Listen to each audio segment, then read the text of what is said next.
Hello, you wonderful people, and welcome to another episode of Not Too Comic Book. This being a show where it's about TV shows that are adaptations of comic books. For today's episode, I'm going to talk about the latest episode of Wynonna Earp. A lot of interesting things went down in this episode, so let's break it down. Or first and foremost, I love that whole opening situation where that guy, I guess he's kind of like a werewolf, stumbles across the body. He's like, no, Wynonna's going to kill all of us. She's going to kill me, thinking I'm responsible for this. And so, I was wondering whether he was going to like tell anyone about it. It was just like, nope, the body just, either he called it in or someone else did, but obviously the body ended up getting discovered. And obviously there's this whole situation, well, for one, it's trivia night and everything, but also like the town's kind of, there's no one there to kind of solve any issues because it's like, yeah, where's Sheriff Holt? Let's kind of jump over that and kind of give some excuse about that. But it's obviously a lot of people in town have their issues, but even Wynonna's like, come on, yeah, you might have these small things, but considering everything that's going down in the town, this is kind of nothing. It's peaceful. We just took care of Rotten Jack and everything. Eamon's kind of going AWOL, so it's like, hey, everything's kind of good. So whatever issues you got, you can bounce and go. Because one dude was like, oh, like there was like no lotion or whatever, and like Wynonna was like, oh, just leave here and just go jerk off and just, And when Jeremy came in, was like, oh, they were like, oh yeah, that pie, cherry pie. He's like, yeah, cherry pie. We got to find someone else out here with all these this isn't my cherry pie. This is someone else's cherry pie. We need to go before someone bakes again. And the dude's like, you guys are terrible at codes. But apparently a dead body's found with marks in its neck, which Wynonna's like, yes, we obviously know who's responsible. It's obviously Doc. Oh, I guess I'm just going to have to track him down. And Waverly's like, you don't have to use this as an excuse to talk to Doc, right? She's like, I'm not using this as an excuse. I'm going to go interrogate, a suspect, blah, blah, blah. Which I also love, too, that immediately it's like, oh, there's a bright side to this. And Waverly was like, hey, less competition at the trivia thing. And her and Jeremy are just kind of nodding and smiling. And then Wynonna's like, oh, and then yeah, Waverly almost being like, oh, I'm so sorry. Like, no, that is not the bright side of things. Like, I don't know why I said that. And that kind of came out of nowhere. I was like, oh, that was interesting. And we kind of find out the reason behind that later on. But obviously, Wynonna showed up to confront Doc, which he's back at the bar. I guess they ripped Eamon apart. Either they ate him, sliced him to pieces, did whatever they did to him. But I guess it's kind of Doc's place now, because even she was asking, when did you get like demon minions? Because he said, I'm not your boss, but I guess like they're like, nah, we want you to be our boss. You're actually pretty dope, Doc. Unlike Eamon, you actually remember all of our names and you're pretty cool, So what ended up interesting was like Wynonna strolling in, and for her, she kind of was like, oh, like, it's okay, and I get it, you had your hunger needs, so you kind of gave in to him. It's like, now welcome back to like, from your moral peak, and now you're down here on the ground with us. Because she was looking at this as an opportunity to be like, hey, Doc, you and me aren't the same. Like, you looked at me because I shot someone in the back, but look, you gave into your impulses again. The last time I think I was aware of him giving into his impulses was Charlie. Well, Julian, I think that was the last time, if I'm not mistaken. So for her, it was, and I think that's kind of the sad thing, that she was like, oh, well, now that like we're both like bad people again, now we can kind of, oh, there's a mattress back there. But for him, it's like, no. Like, I find a moral way to kind of get my feelings. And she's like, really? Like, but she was so quick to jump on it, thinking it was Doc. Obviously, it was more so just because she wanted an excuse to talk to him, but she just couldn't bring herself to do it. Because regardless of her trying to put this front that like she's okay with everything, that like what Doc said didn't matter to her, that she's like, I'm necessary, like it still weighs on her mind. Once again, it weighed on her mind beginning, like when she killed people, like regardless of revenants or not, she was still killing beings, and that still like took its toll on her. Like, remember, that hit her pretty hard in season 1. So she'll pretend like it doesn't, like, no, I'm doing what I'm doing, but that doesn't make it any easier. That doesn't, having Doc look at you that way, because I think on some level, maybe there's a part of her that's probably wondering whether or not Doc is right, to kind of view her that way. But, what I thought was interesting too was when the guy, when Wynonna kind of left, because it's the whole thing of like, oh yeah, like you want to back up because I could pop any of you at any point in time, and it's like, and the dude was like, damn law enforcement, kind of so full of themselves. And I'm going to butcher it, but Doc was saying something along the lines of like, yeah, it happens when the gun's near. Like basically like, essentially like when they had the power, like a weapon in their hands, like they feel more powerful and it kind of goes to their head or something like, the gun goes to their head or something like that. Which obviously he was speaking, in this case, not just metaphorically, which yes, it applies metaphorically because the power is going to Wynonna's head, but also literally because, you know, he's seen what this gun, what it's done. He saw what it did to his best friend Wyatt, and now he's seen it to the woman, what it's doing to the woman he loves, you know? So, like I said, he definitely loves her, but it's just, he's a little conflicted, because I think for him, he's waiting for her to kind of realize what she did was wrong, and until she does, he kind of feels like they probably can't fully step forward, you know, and all of that.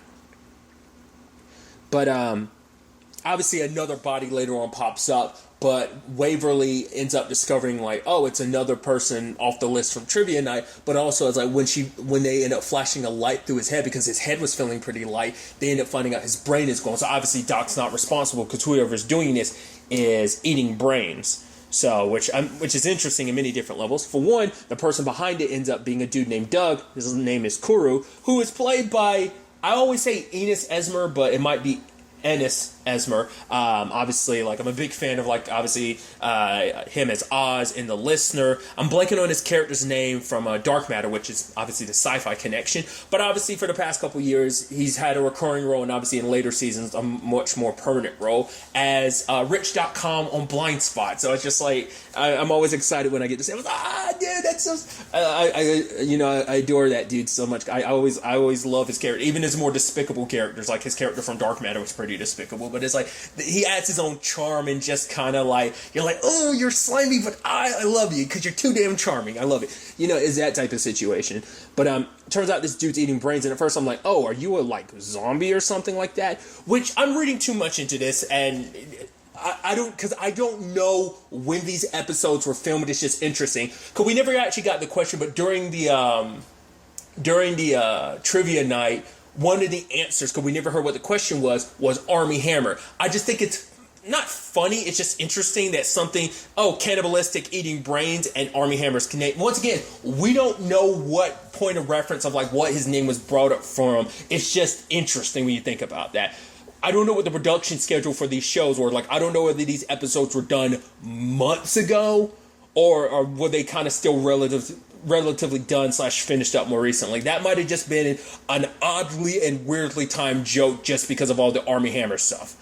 I don't know, dude. I don't know. I actually was looking up something Google-wise, and his name was trending. I was like, it was like, oh, Army Hammer. I was like, I'm not going to look into that. I have no idea what that was about. I avoided it. I'm just like, I'm not diving into that conversation. I just think with the conversation being out there about the whole Army Hammer thing, it's just interesting. Like, whether that was on purpose or whether that just ended up being a happy accident is crazy to think about.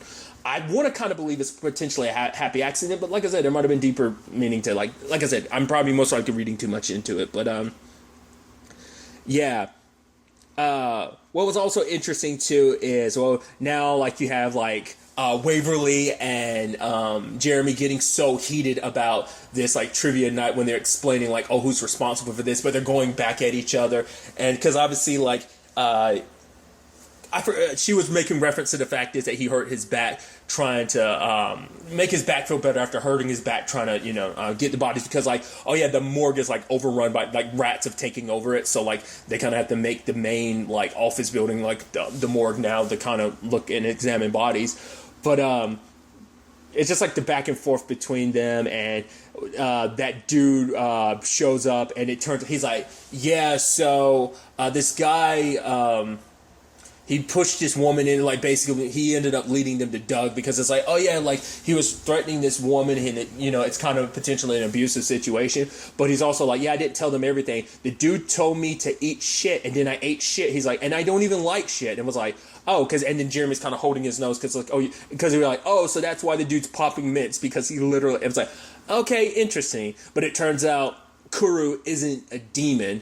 He's actually just a regular dude who's cannibalistic. But then it's like the whole Ginny thing. And the moment they bring it up the Ginny thing, and he was like, I wish I was like, Ginny, Genie, right? I didn't know whether they were going to go Jin or Genie in this. It turns out they went Genie. But they end up kind of discovering her whole circumstances.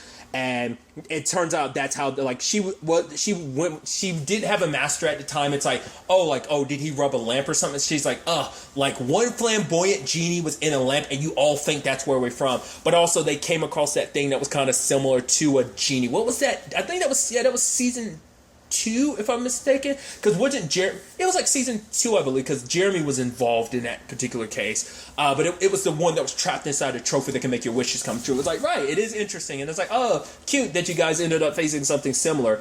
But and I love that every time she's using a word to describe like her relationship with Doug or Kuru, it was like Wynonna was like, no, because she kept being like master or lord and stuff like that. And at one point she was about to say, and she's like, don't say it, and Ginny was like, he's mine and I'm his. He's mine and I'm his forever. That was kind of like her way to kind of get around because obviously for Wynonna, it's like, no, like it just, the connotation of like, oh, him being your master and him kind of owning you. I was like, I don't like that. So like, let's not use that wording. So it was just interesting all the ways Ginny kind of got around it. But I also love her whole thing is like, yo, can I get my phone? Like, I want to make sure, I want to make sure I'm getting numbers or something like for her tweets and stuff like that. That ended up not being a thing. I was wondering if there was going to be more to that, like the whole being able to, like her whole tweeting thing. I thought that was going to be a bigger plot point. It was just like, no, I guess just as a genie, you got to have, as she says later on, she has no like desires of her own. So it's just kind of like a thing of like, oh, cool, this is something like modern day that I guess, when you've probably been around as long as a genie have, you just be like, oh, man, this is cool. Like, yeah, like got to find your fulfillment in some other way because fulfilling other people's wishes is kind of all there is to you. So, but it turns out like Kuru like accidentally ate human brains, and that's when he gave himself the name Kuru because it turns out that's the disease. It's kind of like a name kind of. It's very similar to like mad cow disease. Is kind of what he was talking about, and now he wants to eat brains, and obviously it's like, wait. Because he wants to be smart, but Ginny's like, yeah, he's not that smart to begin with. Obviously, the rules to being a genie don't work. It's like, oh, I thought you couldn't hurt people and stuff like that. Because obviously, like you have, because what ended up being a case of like, oh, well, don't worry, he already made 2 wishes, so he's down. It's like, no, he actually wished for infinite wishes. It's like, wait, I thought that was kind of against the rule, and she was like, no, don't be superstitious. Which part of me was wondering, was that her being? I took that as like, and maybe I was reading too much into the line. I was like, oh, is that supposed to be like her saying like, almost like, oh, don't be supernatural stereotypical, thinking like, oh, like just because you think you know all there is to know about supernaturals, like because you watched the movie Aladdin, yeah. But also it's the whole thing of like, right, but there are the typical genie rules of you can't bring someone back from the dead, nor can you make someone live forever. And I love Jeremy turning to Wynonna. It's like, at least pretend that you've seen the movie Aladdin. But Wynonna figured out as long as she can keep Kuru from touching Ginny, doesn't have to make any of his wishes come true. Which I also love that it's like, yeah, I'm a genie, but it's like, I'm only doing all this stuff because Kuru, he makes me make my nails poison because he wants the brain. So he's the one behind everything, but he's kind of making me do it. And it's also because like saying like, what was she saying? Like usually her previous masters or whatever have wanted like guns for hands or a laser for a dick, and it's just like Kuru's just weird, he's fucking nuts, essentially is what you were saying. So, but it was kind of interesting, like her and Wynonna, I think personality wise they click well together, but it's like, there's the whole conversation about Doc and everything, but Kuru sadly can walk through walls, so he ended up getting to Ginny, because it turns out he's actually made this wish, and that's why everyone's so obsessed with Trivia Night, why it's so important, why Waverly and Jeremy have been acting the way they have, because it's the most important thing, because he wants to be the most important, like, smartest person, and the best thing to do that is to gather up all the smart people, so he kind of wished for that, so that's why, like, Trivia Night is set up so that everyone is so obsessed with, like, we gotta show up, we gotta prove that we're the smartest, because they're basically like, because of the spell, they're essentially offering up their brains with being like, oh, by proving I'm the best, I have the tastiest brain type of situation. What I really love, too, is that Doc was one of the finalists, and I loved that. That was so dope. I was like, I loved it, and because Waverly was like, I can't believe you're one of the finalists, and it turned, and the camera pulls, and it's him. I'm like, I love that it comes down to that. It's also, I mean, I think Doc is pretty smart in his own right. I think plus having lived as long as he does, like maybe he just reads a lot. Just it's interesting. And well, I think because he's been around so long, a lot of that trivia probably comes a little more natural to him, just because it's like, oh, I experienced it. I even loved the round he lost on. It was like, oh, yeah, it's like, oh, easily so-and-so had these cards in it. William had these cards. And it's like, nope, the cards were this. And Doc was like, no, they weren't. I was there. And Home Dude was like, did he just say he was there? And they're like, oh, Bradley, dude, you need another mint. Your breath still stinks, bro. And Doc ended up losing, which was, but luckily because he lost, it kind of broke the spell. Still couldn't leave, though. Neither could Nicole, which that's a whole angle to this episode, too, is like, Nicole still not trying, like, yet, like, Waverly and Wynonna kind of, as they said, like, parent trapped her to try and get her at the office, trying to pretend like it's for training, but also to get her there, be like, the sheriff's office is, like, right over here, might as well get to work. But for her, it's like, the town chose Holt over her. Plus, she also had some issues with the town because there's a little chicken kicker thing that Rachel ended up bringing up, and she's like, you swore that you never bring it up. She's like, I'm sorry, I just got stressed out in the moment, I just said it. It's like, you said that you would never ever bring it up. I'm like, what's this chicken kicker thing? Because like there's still quite a bit about everything that Nicole went through that her and Rachel went through in that time that we still haven't really fully explored. And it might not be something they fully explore everything with it. I think Ma'am Clayton was kind of like the biggest thing, so I think probably beyond that they probably won't dive into it too much. But for her, she doesn't, like, the town doesn't really respect her, so she just, and obviously being, sheriff means a lot. Even Nedley was like, you were actually the best at it. Like, you had the biggest closing record of anyone for the past 10 years in this town. He was like, you're the best there's ever been, obviously aside from me, because obviously I fit the uniform better. Like, essentially saying, like, the uniform hugged him the right way, in a better way than it did Nicole or something like that. Essentially, I'm butchering what he was saying. But Nedley has always seen the potential in Nicole, and it's like, obviously he wanted her to be his successor, and he knows, like, this town is better off with her. And it's like, because it's like, because at first she's like, whoa, what have you heard? And he was like, nothing. Have you done something? So it was like the whole thing of like, yeah, I'm too busy with Rachel. Looking after her is kind of a full-time thing. But obviously he ends up finding out about the Billy thing, kind of confronts Rachel, which Rachel's like, he was kind of in a weak state, so it's not like he's much of a threat. Granted, he's made up with his sister Cleo, and Cleo is, despite kind of going her own path, is still going to keep up that angle of revenge. So we'll see where things kind of go on that front. But it is still really sweet to see the relationship between Rachel and Nicole, because I think for Nicole it is like, she probably looks at Rachel as not like a daughter, but probably more so like a little sister, this family that she was able to kind of go off and kind of make for herself. I thought was actually pretty dope. But Doc, in his attempt to try to get out of there, obviously he couldn't leave the trivia night until like they resolved everything, which I even love the whole thing of Jeremy like, boo, yeah, boo, I still love you though, boo. I love that. But nevertheless, Nicole was able to basically distract, because like if at least one of them was distracted, because that's how, like, if they got the answer wrong or if they didn't answer, and Nicole put out the video, she made it public to everyone, and like I guess like sent it out to everyone's Bluetooth about the her chicken kicker video, and we kind of understand like we get context to it. She showed up drunk after the election. It's like, oh, you wanted Holt, and then she says like, well, fuck your votes, fuck this, fuck your chicken. And I was like, also like, this show's a lot more foul mouth than I remember it to be. It's so interesting because I'm watching it on Hulu, and I was thinking like, is it because it's on Hulu that like I'm watching, because I don't watch the episodes live, I'm watching them on Hulu. I'm like, is that why? But I'm like, no, Resident Alien still gets censored, so maybe it's just this particular show, because I was like, I don't remember them being so like once again, it's like I feel like they went like all out this particular season. I don't remember once again the previous seasons being as like double entendre and just like being so hot and sexy. Like I feel like they kicked it up this season. Maybe there was something behind that, the reason why that happened. But I was like, man, there's a lot of fucks in this episode, isn't it? It's like, holy crap. I just noticed that this show's gotten filthier in a good way. I was just like, oh, that was interesting. Like I said, just even Resident Alien gets censored, but maybe it's like depending on like if you're going for the full MA. But I feel like even The Magicians got censored, didn't it? Maybe because I think even like Netflix versions of the episodes are still, because those are just pulled straight from the Syfy like aired episode. So I think that, once again, I'm reading too much into it. It was just kind of interesting. But we found out why she's called Chicken Kicker, because she literally kicked a chicken.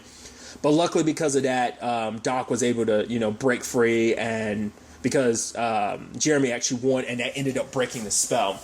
I didn't talk about it, but the reason why Kuro went after Wynonna is because she has street brains, and he's like, oh, those are what I want too. So luckily, things worked out, because Kuro ends up dying because his body's been rotting away from eating literal brains. And like, Jenny's like, oh, I was trying to buy time. And it's like, oh, this is your Doc? And it's like, oh, hey. And it's just like, no, don't wave at her. But, Doc and Nicole had this kind of heart-to-heart talk, which I thought was kind of interesting, because she's kind of been avoided, because even I think Waverly, even Nicole was kind of talking Waverly and Rachel were telling her like, all you have to do is kind of talk to Doc and he'll understand. And for her, it's like, I was going to hand you over to Ma'am Clayton just because, after everything that she had went through. I think she had talked about, basically she had lost the election, she had lost her friend, she had lost Waverly. It was just one thing after another. And she was desperate to, have some win, something to hold on to. She needed to get Waverly back. And it's like, I came back with her, and it's like, yes, I will always be grateful that you went in there, that you were going to bring her back, but it's just like, she just had to be sure, so that's why she made the deal with Ma'am Clayton and Clanton.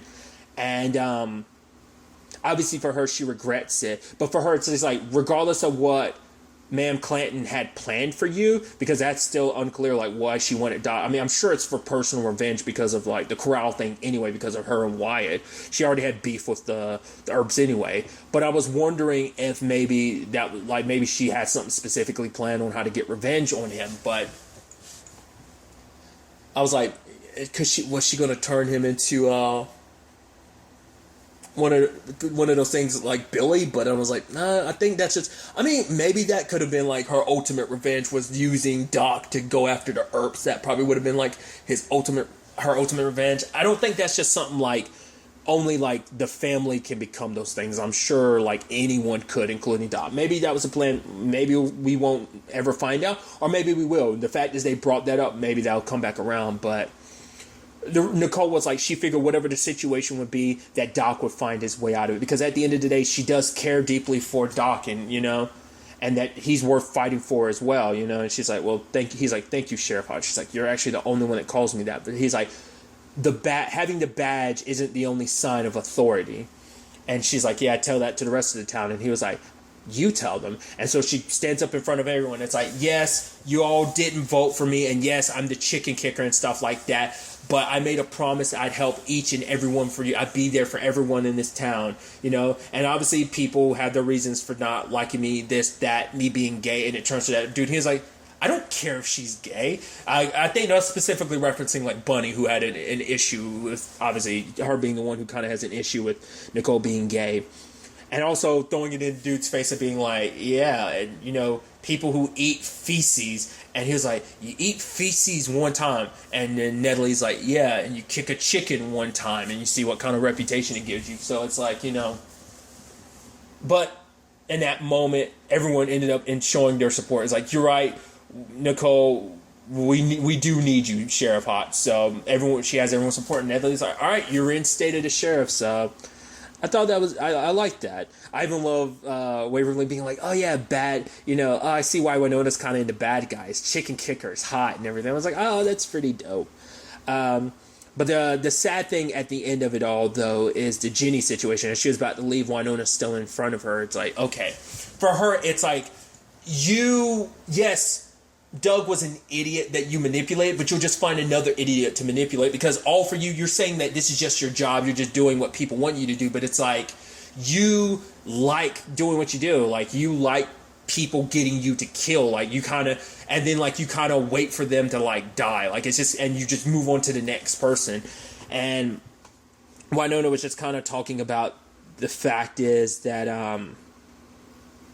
obviously not that, Ginny isn't the victim that Wynonna kind of made her out to be, and that obviously she's too powerful just to be left alone, because like anyone else could tap into that power at any point in time. But what I thought was really interesting was like, in Ginny's case being like, you're just like me, like that gun is your master, and Wynonna's like, yeah, I get it. I'm poisoned too, but Ginny's trying to be like, I can make whatever you want happen. I can help you solve what's coming. She's like, I'll figure it out myself. I could get Doc to love you. And it's like, Wynonna kind of smirks and goes, huh.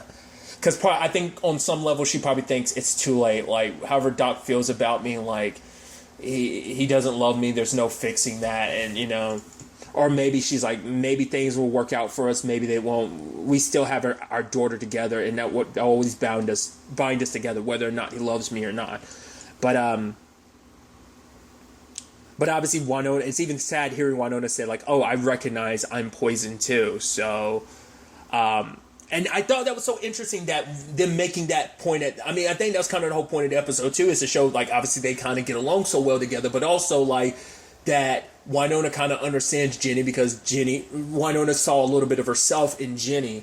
And I just thought that was kind of,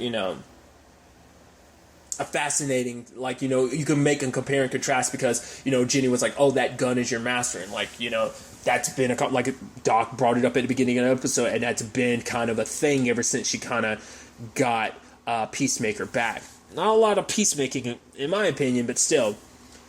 But for Wynonna, it's like you have a way out. And then she's like, Genie, and then puts her down. I was like, oh, make your peace. I thought it was going to be the line, but she's like, you're free. I was like, oh, that's interesting, making it kind of come full circle like that. Like, it's like almost like an Aladdin thing, but kind of a sadder thing of like, because the thing is, Ginny comes off like, oh, she is kind of like the victim in this, but it is a thing of you enjoy that at the end of the day, you're still a demon, so it's not like, oh, like you're some poor victim. It's like, you like doing what you do, like, because that's even the thing of like, you made him, you had him touch you so that he could stop me from screaming. And it's because she was like, I didn't want to hear you screaming when I couldn't help you. But it's like, basically you needed to hear that screaming, because I think for Wynonna saying that was kind of like, by you doing that, like, it would have been making it seem like you were trying to be okay with whatever ended up happening to me. You made the excuse like you were trying to help me, but, you were just doing your thing. Like, you want to make it seem like, once again, oh, I'm not the one that did all the killing. Doug was. It's like, I'm only the killer because Doug used me as a weapon. I'm the gun and he pulled the trigger, essentially. But it's kind of, which obviously an apt metaphor with the whole Wynonna and Peacemaker thing as well. So I just thought that was interesting. It's a little sad, but at the same time, like I said, I think it's interesting that Wynonna's like, you're free, like, you have a way out, because I think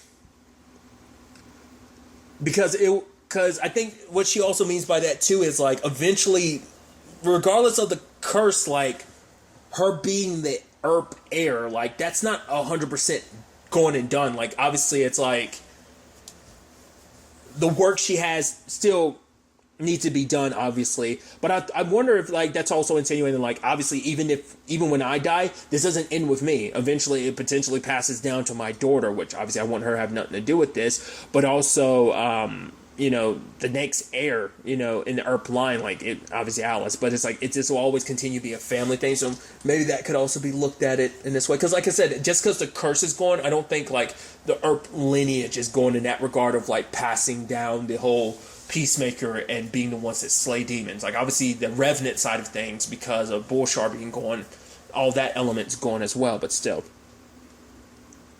Like I said, just a lot of interesting things. I'm curious to ultimately see where all of this takes us going forward into the next episode. But really, that's all I want to talk about. Till the next time we meet, be happy, be safe, live life to the fullest, and enjoy it. Good day, and goodbye.